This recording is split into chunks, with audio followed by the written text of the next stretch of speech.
Hi and welcome back. Today I really wanted to share with you my setup of my work bullet journal.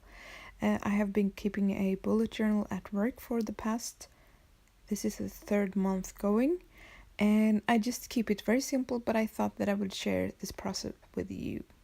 Beforehand, I have done some preparing, so if you're wondering about those small dots that you see at various places, those are just my guidelines so that I know where to draw my lines. And I'm using a Staedtler pen, I think it is, 03, and a Tombow with a weird name. It has like a short tip and it's black on one end and it's gray on the other, and I just adore it. I love to write with it, and I really like how it frames the whole monthly overview. I've got my monthly overview on the left hand side, and on the other side I have a monthly to-do list, and I also have a little notes section because you can never know what's going to happen, and sometimes there's things that you really just gotta remind yourself of or keep in mind that aren't actually to-do stuff. So I really like to have like a notes section, and if I don't write anything down there, I can just doodle in it or stamp in it or color in it or do whatever I like.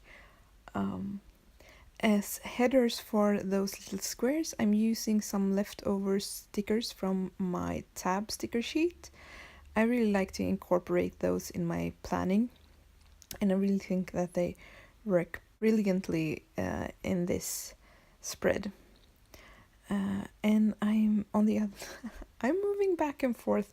I do that a bit because I don't really want the pen or pencil. I mix them up all the time. I don't want the ink to smudge too much. I know I'm the queen of smudging, but I try to avoid it whenever I can. So I'm just filling in that Julie that I have written previously, and I'm going to erase those marks that are still left, but I do that off camera. And then I use some of the printables from Coco Daisy just to add a bit of color, because even though it's for work, I still want it to be fun, because you know what? Fun things makes me happy, and if I'm happy at work, I think that I do a much better job. Don't you think? Yeah. And that washi strip that I'm putting on the side, it actually serves a purpose. It's not just pretty. It actually serves a purpose. And that is that it's kind of like a bookmark, I would say. Even if if I have used 50 pages in July, I can still find my monthly overview like in matter of seconds because I have a washi strip there.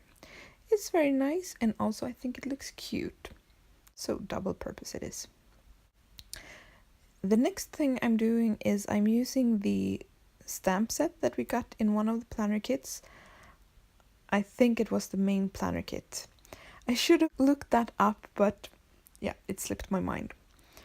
Anyways, I thought that I was just going to use that gorgeous purple ink, but I turned out to, just start using a different ink for the weekends, and then I want to try another color, and I really liked how that turned out. Actually, it added a bit more color and fun to the page. It would have been, I don't know, it could have turned out too boring.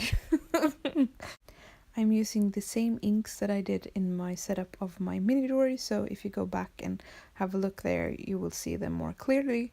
But I think it turned out pretty cute, and I think it's usually the small things that actually makes it look more fun.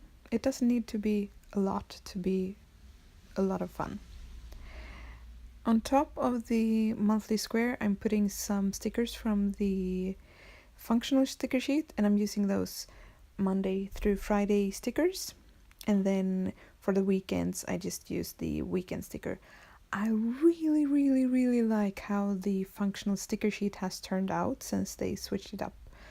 a couple of months ago. I actually think they change it a bit month to month as well, and so you never really know what's going to happen, which I really like. I like that element of surprise that Cocoa Daisy brings to their stickers. Underneath the square, I am using some of the glitter washi tape from the planner add-on, and I think it's just gorgeous. So, I talked about smudging. Yeah, I accidentally smudged number 4 on my monthly overview, but I thought that I had the Simon sticker, and it was 4th of July, so I think it was perfect. If it was one day that was easily fixed by putting a sticker on it, it was the 4th of July. So yeah. And during that same week I had a event that stretched for a couple of days, so I'm using that same glitter washi tape to mark that off. I'm using one of the dashboards to make a bookmark, and on the back of it I'm going to adhere one of the printables from the Lollipop Box Club. It came in the kit, so I thought, why not use it here? I think it's nice to have a quick monthly overview wherever I am with my daily pages or my daily scheduling. So I think it's nice to have. And I am making sort of a flip thingy with the to-do list that also came in the Lollipop Box Club. I'm just using a strip of washi to adhere it to the side, and then I am going to just put a couple of sticky notes on that inside of that, so I always have them handy. I don't have to search my desk all the time to find sticky notes that are cute. And yeah, right. On the inside of my cover, I'm also placing the 4x6 card. I'm just using the same day in the life washi tape, and I can put my stickers here. That's how my setup will look in July, and I thank you so much for watching, and I hope I will get back to you soon. Bye for now!